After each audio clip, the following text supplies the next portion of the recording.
Welcome, Houston, to another edition of Athletes United here on the Edge Radio Networks, where truth still matters. I'm your coach, your host, Big Mel, and as always, I'm joined by Houston's most beloved co-host, my own Big Sonny. Say hello to the fans. Hello. The great Lorenzo Johnson. Sonny, part of what we do here at Athletes United, as you know, is support youth development in the world of sports and various sports, if you will. Let's confess, we're basketball players, all right? Absolutely. And we love that game, and we played that game with passion. But we're not limited to just that sport. We never have been. What we have today with us are some very intriguing guests, the coaches, if you will, and a couple of players somewhere in the studio audience of Team USA Junior Olympic Volleyball. What a difficult game. I could never get down the particulars. I was never good at the technical part. It's very technical. But I know how to jump up and hit the ball over the net. Right. Because that requires raw strength. And we want to understand what they do and how they do. And we're going to talk to them a little bit and get to meet them. Intriguing people. This is Coach. Would you give us your name, please? Sean McQuarrie. Sean McQuarrie and Jen McQuarrie. And they are, again, the coaches of USA Junior Olympic Volleyball. Coach, tell us, in your own perspective, the development aspect of volleyball. It is I think, the most technical sport. Mm-hmm. Fundamentals are the most important thing. So starting early before developing bad habits and everything is so important. Because you have to think about it. You only touch the ball, for 25 points, because each set goes to 25 points. Uh-huh. Each person touches the ball less than a second total. Wow. So if your technique isn't perfect, you really don't have much. So the whole foundation is technique and fundamentals. Technique. Yep. So you do a lot of repetitions in your training. Oh, yeah. Yes. As many ball touches as possible. As many? As many. Okay, that's understandable. What has changed about this game over the years? So even from when I played in high school, it went from side out point where you could only win a point if you were serving. Now it's rally point. So you win a point, somebody wins a point every single play. I didn't realize that. And it is so much faster. Back like 20 years ago, most of the time people would hit the ball, or some people call it spiking, we call it hitting. Hit the ball at about 35, 40 miles an hour, and now an average serve or hit is 65 to 85 miles an hour. So it's a lot faster. Much better athletes out there, imagine. Yeah, also. for sure. Coach, what other than the number of players on the court at any given time, how does this differ in rules and regs from, say, beach volleyball? The court's smaller. The ball in beach, the court's smaller. The ball handling is different in beach. You use two hands in beach. You can't push the ball over the net with two hands. You can't receive or be served to with two hands. So that changes the game completely. As in club or on the court, we use hands for everything that we can to set or to dig or anything like that. Can one side touch the ball more than three times? No, just three. No, that's the same. That's the same. 3 times, yeah. And you're out. That's it. So that's like baseball in many respects. No, I'm kidding. But you see guys dive all out of bounds. It seems they're saving. I mean, it's out of bounds sometimes. It looks like. Yep. And you have to run into the sand sometimes. Yes. Can I hit it around the net? No, I wish. That'd make it easier. I see. I don't think you'd have to hit around it. You should be above it. I see. Both of you are going to be above it. What is the average age of, say, youngsters competing at the junior Olympic level? So most of the time, people start as early as 9, but volleyball is so fast-paced that 9-year-olds typically don't have the eye-hand coordination that it takes to go at the speed of volleyball. So you just kind of work on individual fundamentals at that age, and then you really start to compete on the court with the team at around 12. That's about the average age to start on a team.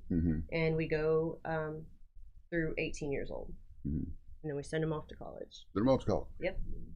And so club volleyball for perhaps 8 years or so, then off to college. Yep. Roughly. Give me some sense of level of success you've had with college 100% of our seniors have received scholarship offers. Is that right? Whether they take them or not, it's up to them. Did you say 100%? 100%. Wow. That's amazing. That doesn't mean everyone takes their scholarship. Correct. Some people don't want to play in college, and their parents want them to just develop the social skills. And being an athlete develops you so much more than just being able to be good at volleyball or basketball or whatever. It is, I personally believe, the thing that develops a person the most for just life in general. And so a lot of parents, they think that it's worth the investment to put them on a team that's competitive just for that, which I agree with. We talk about sports as development. That's why that word comes about, because it's socialization. It's understanding, something about the environment and the broad community. I noticed. I'm gonna interject for just a second. I noticed you mentioned the word fundamentals, and it's you see it's so true across all levels of sports, basketball, volleyball.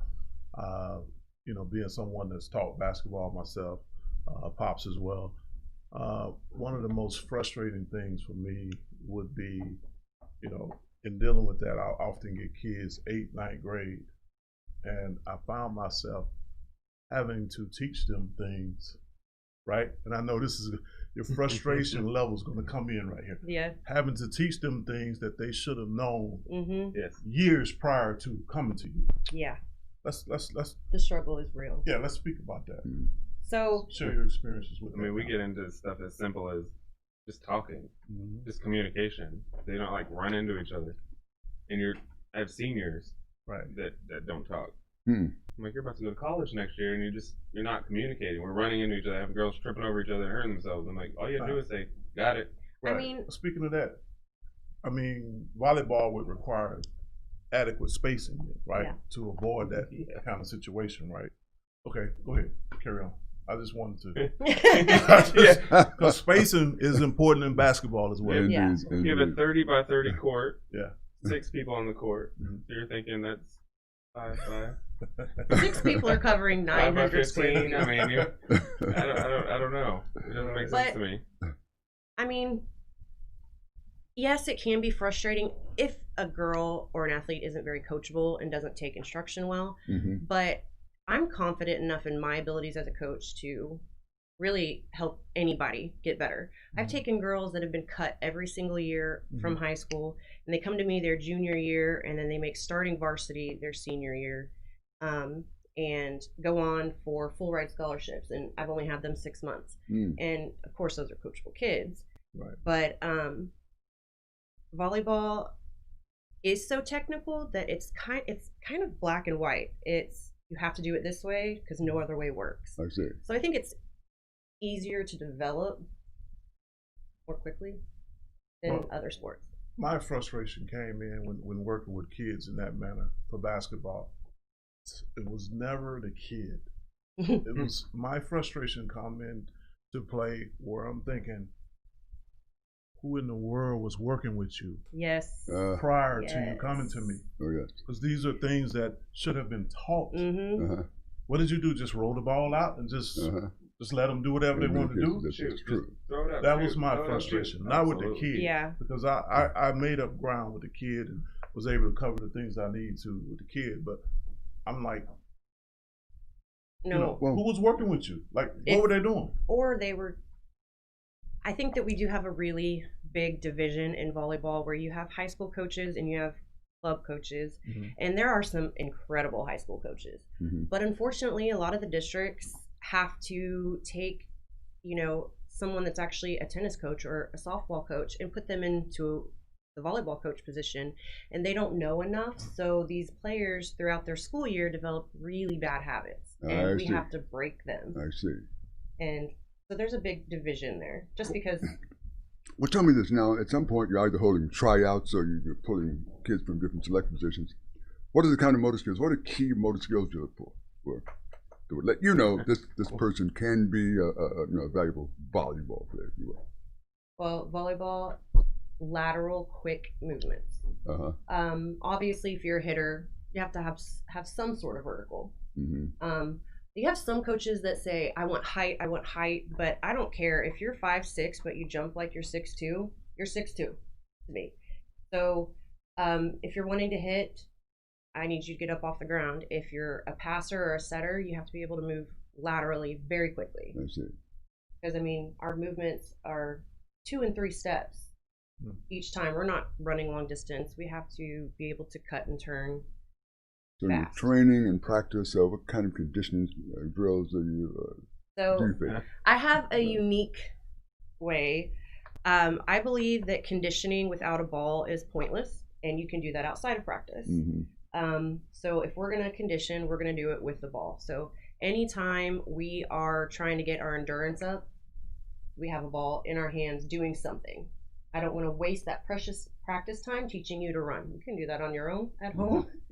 So two birds, one stone kind of thing. Might be serve, run around the court to the other side and serve, run around the court to the other side, serve. So that's just, you're getting the endurance in, you're getting the conditioning in, and then you're still getting your reps in on That's serve. very interesting. Now, how many games is there in a match, for example?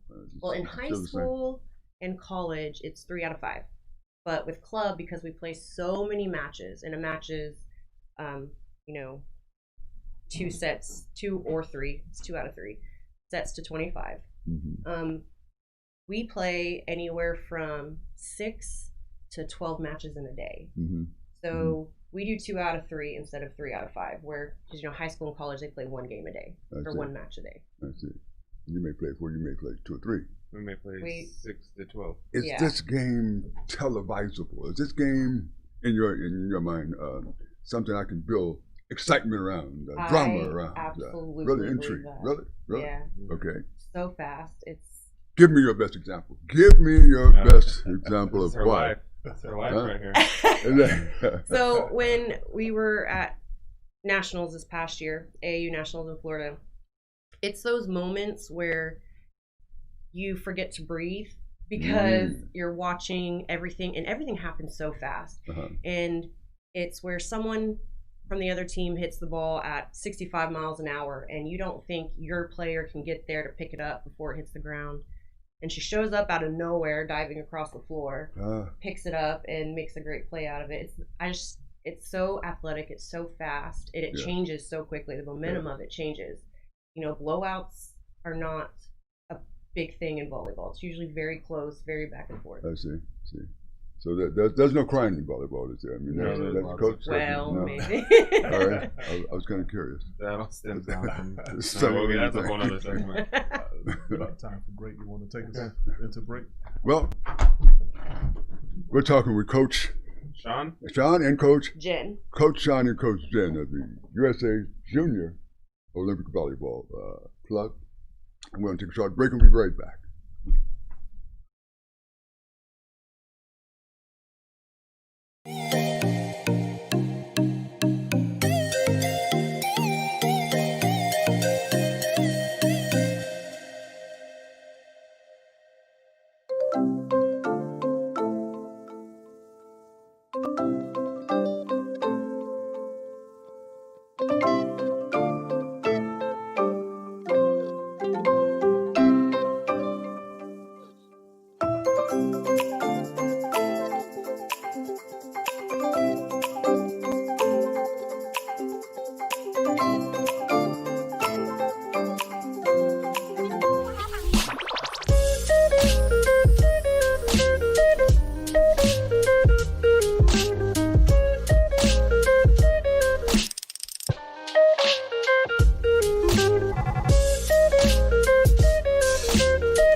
The Natural Nation Network is really about taking control of your health physically, spiritually, emotionally, even intellectually.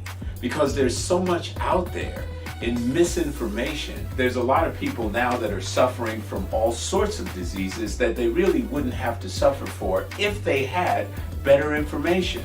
And that's what we're here to do. Provide information that can save lives. The mind and the body are totally connected. Health can be really serious, and you know, sometimes we just have to lighten it up a little bit while we're still providing substantive information. And you know, my sort of mantra on the salsa dance floor is kind of similar. You know, I tell somebody, if you make a mistake twice, it becomes a move. Okay.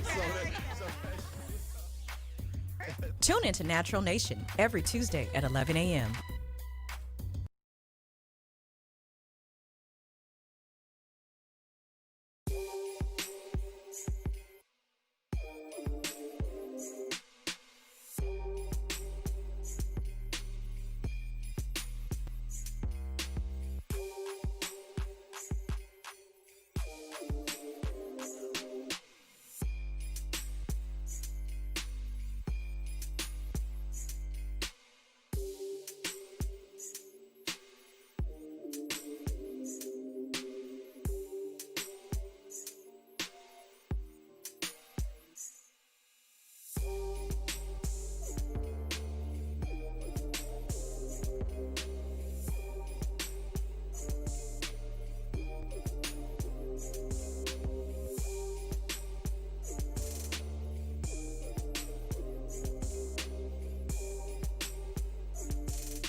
And we're back, talking with Dr. Sean, and I'm sorry, Doctor. Doctor, hey, I just got a elevated promotion. your status instantly. Coach Sean and Coach Jen, which in many ways are doctors of volleyball. There we go. It's true. And we're talking about a lot of things regarding the fundamentals of volleyball, and you were talking about exactly how you train and condition and position athletes to become better, and how fast the game is, that kind of thing.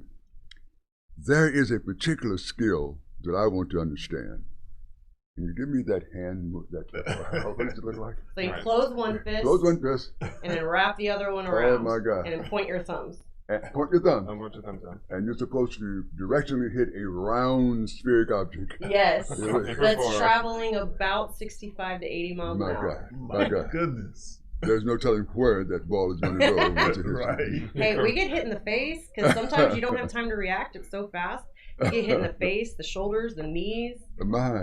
because it's coming so fast. You don't even have time to react. The athletes you'll be talking to in a little bit, they've been hit in the face. Yep.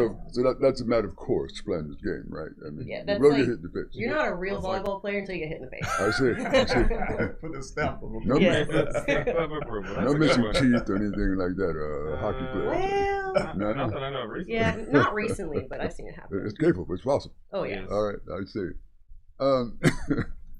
You travel a bit. Yes. Yes. Yep, we do. Because we go to national qualifiers where the best of the best throughout or out of the whole U.S. Uh-huh. Go and compete to see who can make it to the top to go compete at nationals. Hmm.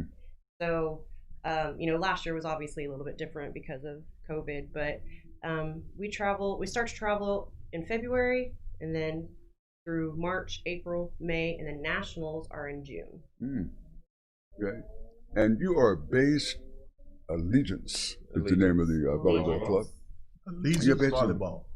Allegiance Volleyball. Let's say that louder. Allegiance Volleyball. Allegiance There you go. volleyball. Absolutely. And you're based in Woodlands, Texas. Yes, Woodlands. we're in the Woodlands. Yeah. Explain to us what Woodlands, Texas is and why it has such intrigue.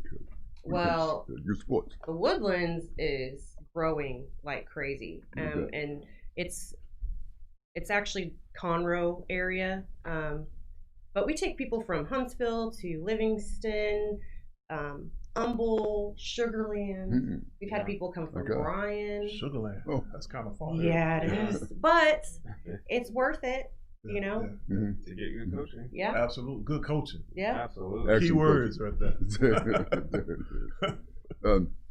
So this is seasonal. I mean, or is it? It's pretty much year round. I might. Yeah, we don't get much of a break. I do believe breaks are very healthy, so I'll give them a week or two here and there.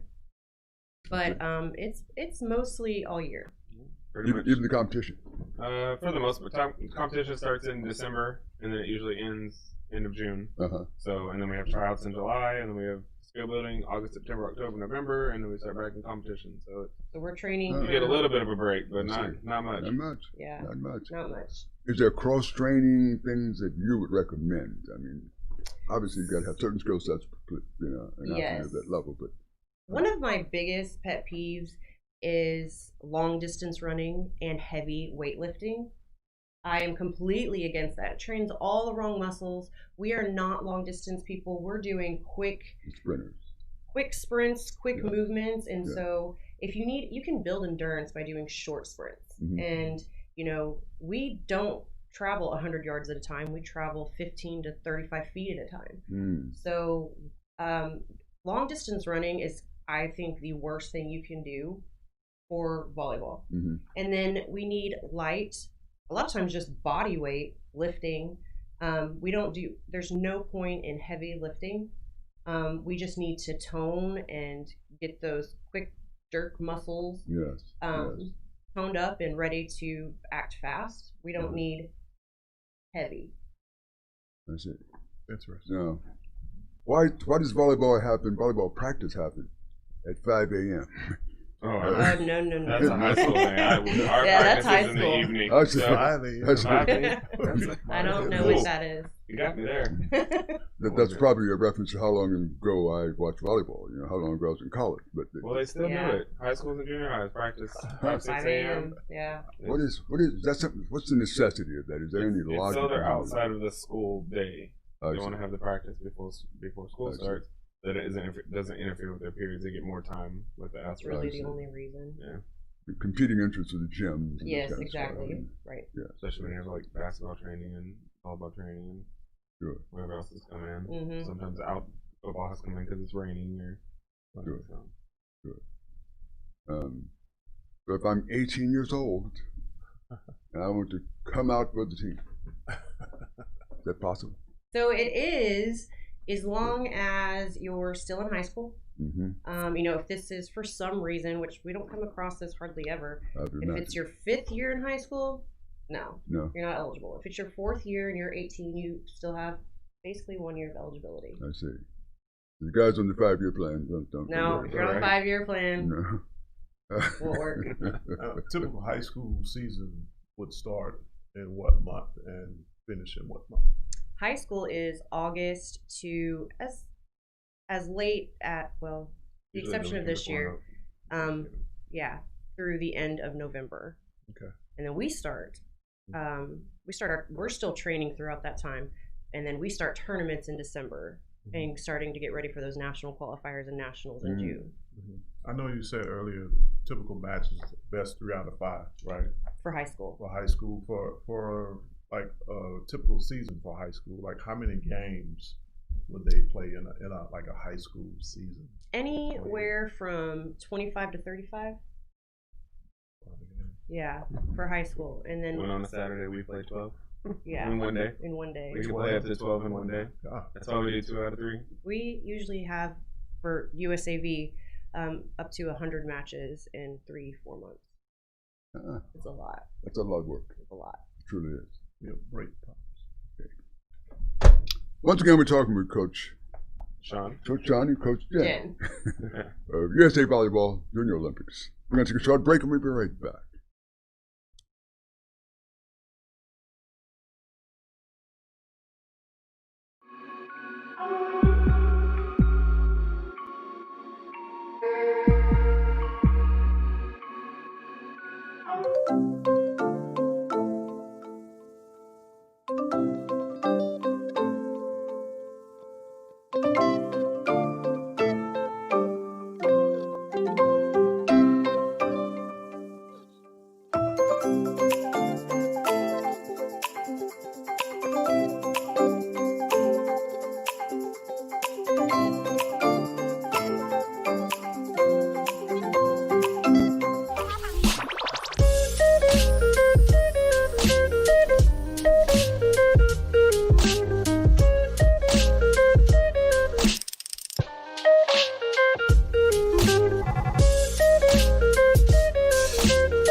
And we're back.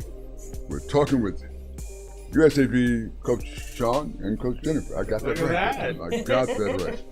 And we're talking about USA Volleyball is the junior Olympic level, club level, and there's a amount of strenuous time and effort we were talking about as we broke. Coach, give me some idea of the typical recruiting season from colleges and universities towards these athletes.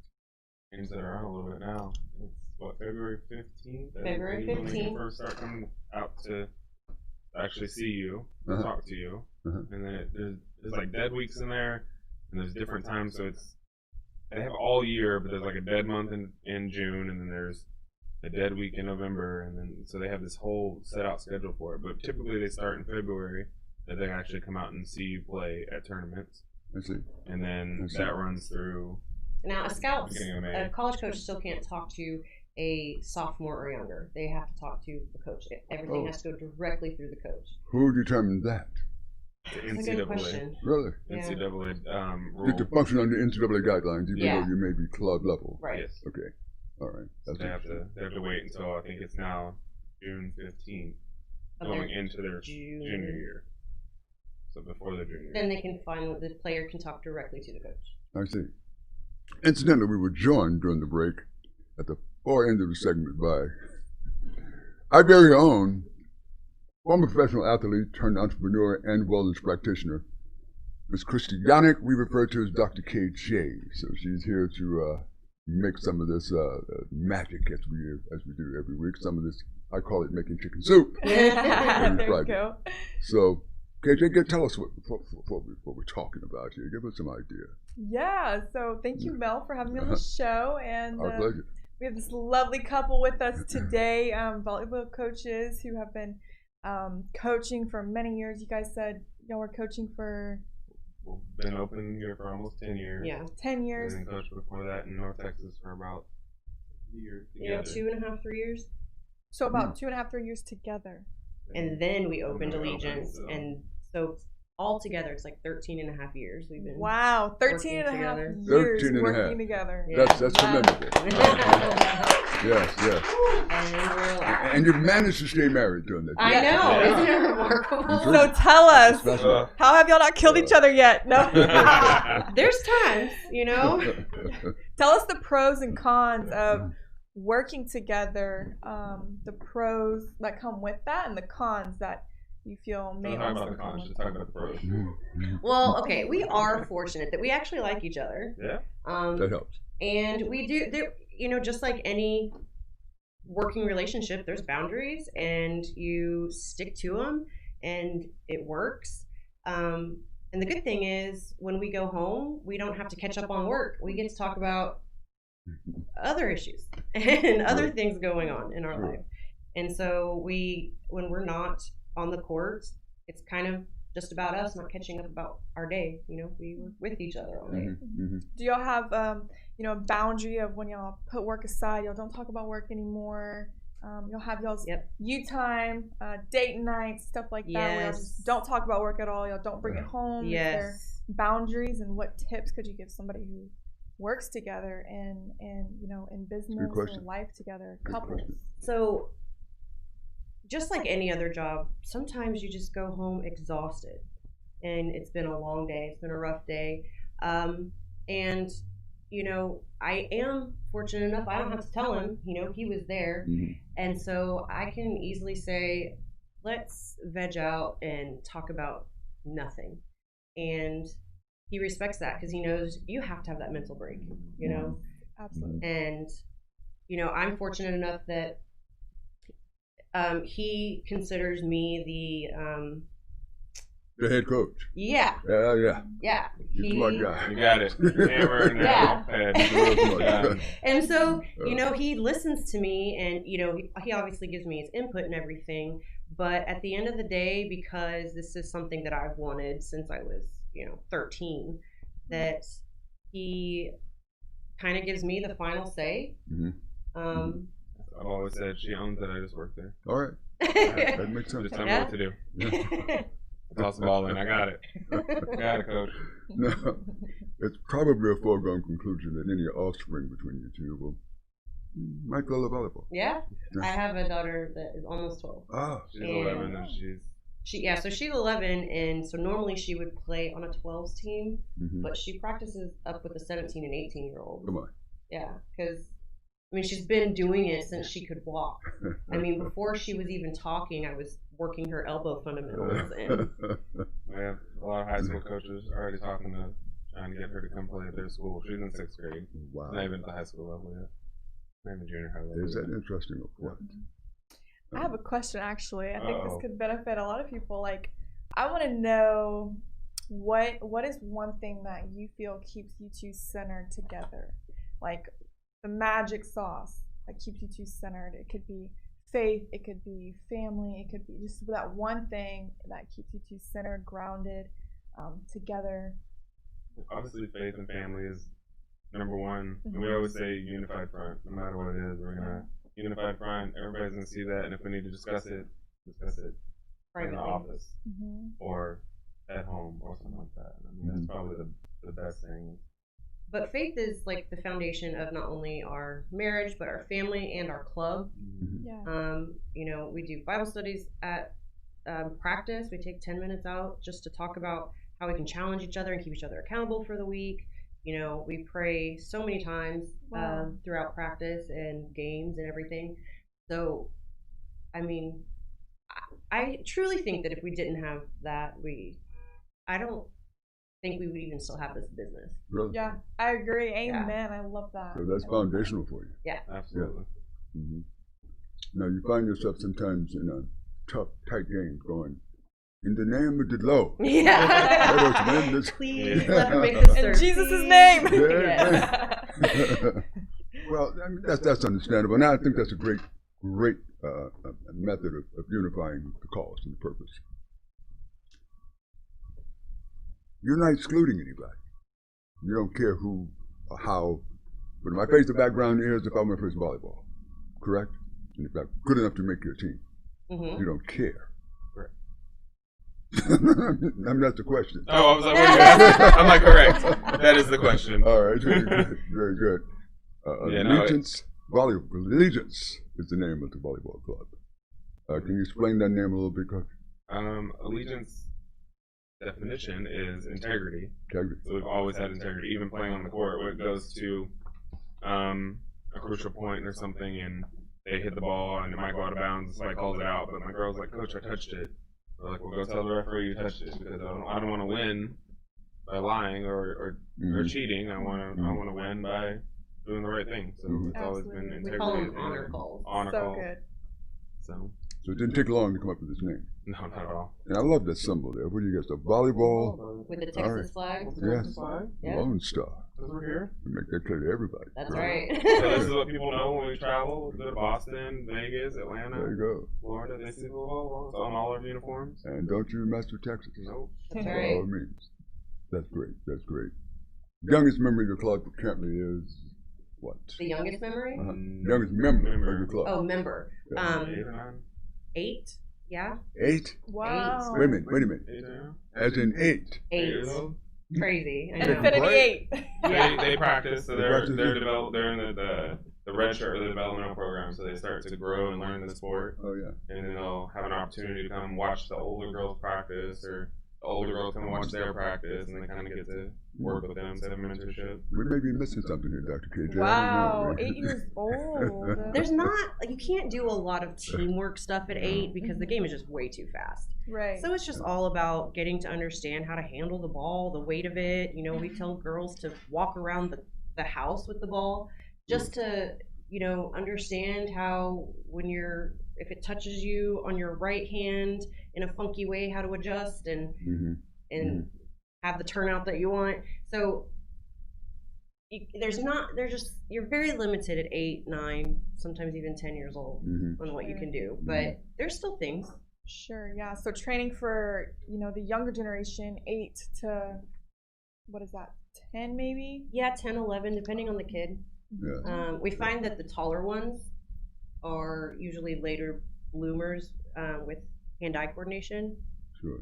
Because they're still trying to learn their body, where this 11-year-old that's been the same height for a year they've had a whole year to understand their body and how it works and how long their arms are.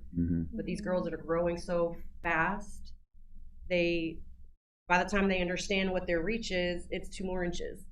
And so, they typically are a little bit behind, but they catch up usually around sophomore year, probably. I see. Yeah. That development stage. Yeah. There is such thing as professional volleyball, is there not? Well, to the extent we understand it. So obviously you have, Olympic volleyball. So before this whole pandemic thing, they were talking about having a U.S. volleyball professional league to come out in late 21, early 22. So I'm not sure what the plan is now, but volleyball has been evolving to get it ready for people that may not necessarily know the sport but find it exciting. So that's why it's sped up so much in the last 10 years. They've done rule changes to where it's just not like ball handling errors, because that's boring. You want to see hard hits, fast hits, hard digs, stuff like that. And so they've been prepping volleyball for the last 10 years to go pro. So now we just have to kind of see, because of everything that's going on in the world, how that's going to start now. Yes. I guess it's one of those games like tennis and table tennis. Action is happening, laterally. But football, basketball, sports like that, baseball, you got these officials who seem to be involved in the game, who seem to be down there with the dirt, man, and sort of checking things out closely. In tennis and volleyball, we tend to have some officials sitting in a high chair. Yeah. They're sort of looking down at you. Yeah. Making rules and calling balls strikes, if you will. How will that change? Or how does it affect the game? Are you confident in a call? Are you confident? So we also ref volleyball at the high school level, and college has come up with this idea that you can dispute a call. So if you made a call and I thought it was bad, I can dispute it, and it cost me a timeout if I don't get it right. But and so that I think it keeps refs more accountable to stay invested in the game, because you can argue with the call. Have you ever seen a call reversed? Yes, many. Really? Actually, most of the time that a coach disputes it, it's reversed. Really? Yeah. Even if it loses the game for the other team? Yep. How about that? Yep. All right, we have before we go back on break, we have just a little bit of time. Is there any last thing y'all want to say? Yeah. What would you say? Get involved. I mean, if you like the sport, you want to learn about it, check it out. And if there's parents out there listening, the best thing you can do to have a child successful in a sport is to support them and the coaching staff. You're not going to always agree with coaching staff, but if you stay united with the coach, your kid is going to be more successful. That's correct. All right. The Allegiance Volleyball Club, Coach Sean, Coach Jennifer. You got it. Absolutely. We'll be right back with a short break. Thank you.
And we're back with Athletes United episode again on the Edge Radio Networks, where truth still matters. We've been talking volleyball this morning, USAV with Coach John and Coach Jennifer. I remember it, see. And they've developed an intriguing volleyball organization here, a training organization, a people development organization, if you will, more so than just volleyball. And we have a couple of the athletes with us this morning, and we're going to ask them to give us their names, starting right here. I'm Rebecca Jackson. Rebecca Jackson. And? I'm McKenna Sister. And McKenna? Sister. All right, I'm going to let you say that. Welcome. We're so glad to have you on today. Absolutely. We heard there would be some youngsters from played volleyball. I was expecting a bunch of little kids about that loud, noisy with some bubble gum, in a baseball game. Happy to know that you guys are here. You've actually won something relate. You've won third place. Yes. Unlike most consolation prizes, you actually win this one. Yes. This is not one given to you started by default because you didn't win the championship game. You actually won. Competed for this. Let us see that trophy if you can for a second. Wow, hold that up. That's impressive, ladies and gentlemen. You actually won this someplace. Now, exactly where did you win this, if you will? What tournament? It was a tournament in Florida. Wow. Yeah. Out of town. Yes. Out of town. Okay, and what was the tournament exactly? For what? I mean, it was AAU Nationals in July. So, like, everyone comes together, and it's like this big national tournament. They have teams like from Puerto Rico and all that kind of stuff. So it's really big. Yeah. Really. Wow. You ever competed in something like that, Dr. KJ? You have a little experience with a national competition. Not to that extent, but yes, I have gone to nationals myself in my former pro years as an athlete. Yeah. So I know that excitement all too well. I want to know, how old were you two when y'all got into it, and what was one thing that you remember kind of inspired you into volleyball specifically? I was probably 12. In 7th grade, and all my friends were doing it, so I just liked it, and then I just stuck with it until now. I started playing volleyball in 8th grade, and then I went into club 9th grade, so I was probably 13 to 15. Were you fast, quick, coordinated? No. No? I believe I was pretty fast. Yeah. I was doing the thing out there. Yeah. I was very awkward and had to get with my body, like, for sure, when I first started. Well, you guys are not average height for females. I mean, you're a little kind of tall. Yes. Yes. Typically speaking, the taller the athlete, the less of an athlete, typically speaking, which explains why we consider athletes like, Shaquille O'Neal and Wilt Chamberlain and Kareem Abdul-Jabbar, we consider them freaks because they're super coordinated and super athletic to be that doggone tall. So you've overcome something, recognize that. Yes, okay. I think I was in tune to my body very fast for my height as a woman. Wow. Can you tell us this? Sorry.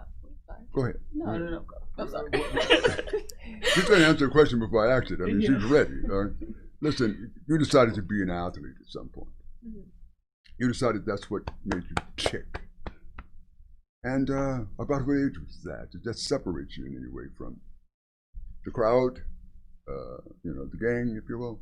For sure. It definitely separated me from my friends, like not being able to go out all the time.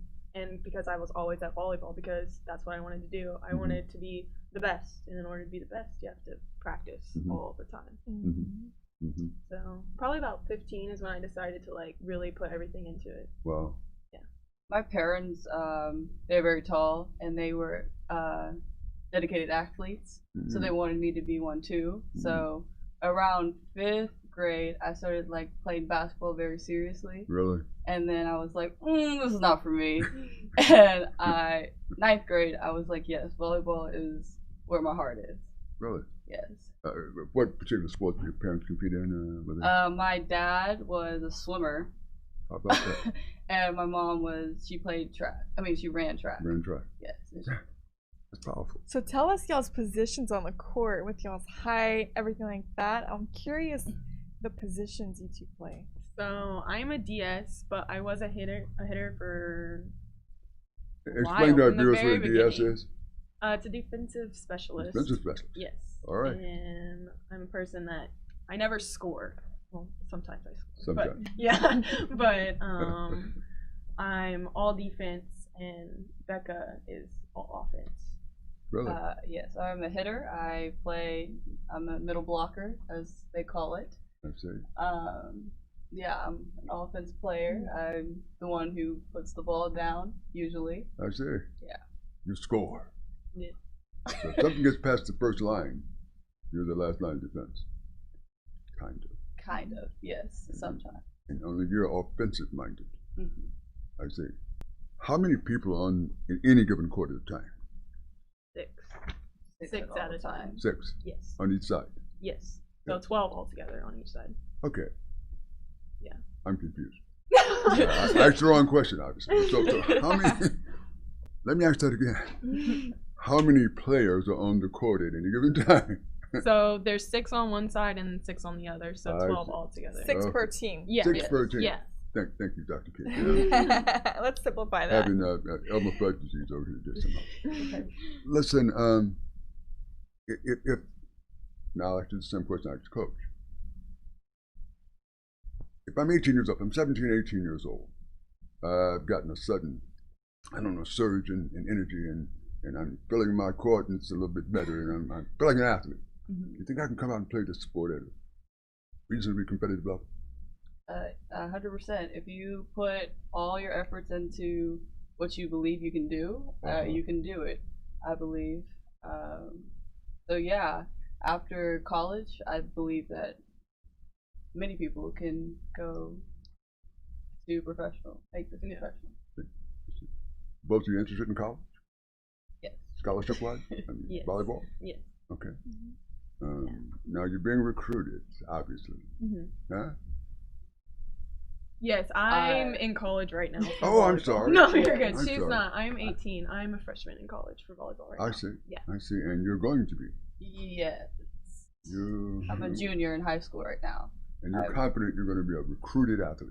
Yes. How about Did you that? hear them? 100%. I'm going to get my 100%. scholarship. Right, so Let's look right in the camera and say she's sure.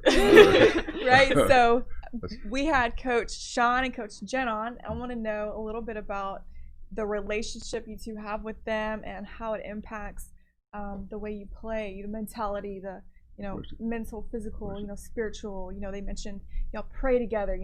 Y'all are doing these things together and coming together all the time, and so it sounds like there's a bit of a good relationship there. I want to kind of hear how that's how big of an impact they've had on y'all's lives. On my life, they've had a very big impact. From 15, funny thing is, I was actually terrified of Jen. I did not like her. And now she's like my best friend. And so, they've, in volleyball and outside of volleyball, both of them have been, helping me through everything, volleyball-wise and outside of volleyball. That's amazing. Yeah. That is the well-rounded coach, right? Yeah. The coach and the player, the relationship. Yeah.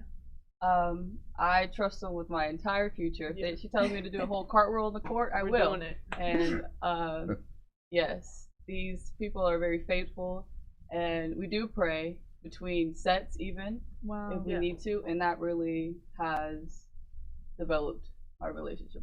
Wow. Prayer is so powerful. I think we can all agree with that here. Without a question.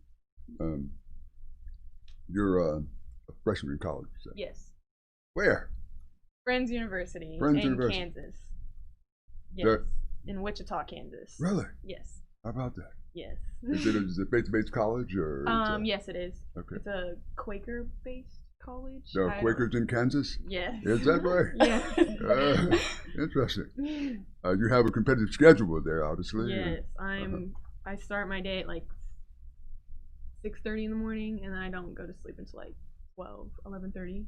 My. Yeah, going all day. That is a long schedule. So as you're sitting there considering where to go to school, you said, I know what I'll do. I'll go to Friends University in Kansas. Is that how it went? Yeah. It was just kind of I just went for it, and I was like, whatever happens, gonna happen, and God He's in control, so you're just gonna have to let Him take over. Amen. And thus far, it's working out just fine. Yeah. All right. Fantastic. You're sitting here going, okay, one of these days I'll go to Friends. Maybe I'll end up with Friends. I don't think so, but maybe. That's great. That's great. I asked your coach about skill sets and kind of skill sets you probably would take. What would you say are the most universal skills that's applicable to this game? I think your mind is probably the biggest one. Mental focus, yeah. Yeah. As long as your mentality is there, everything else will just fall in line. If you don't have a good mentality and you're not constantly working, nothing's going to come together. Interesting. You can have all the skills in the world, but if you are not mentally tough or mature, you're not going to get far.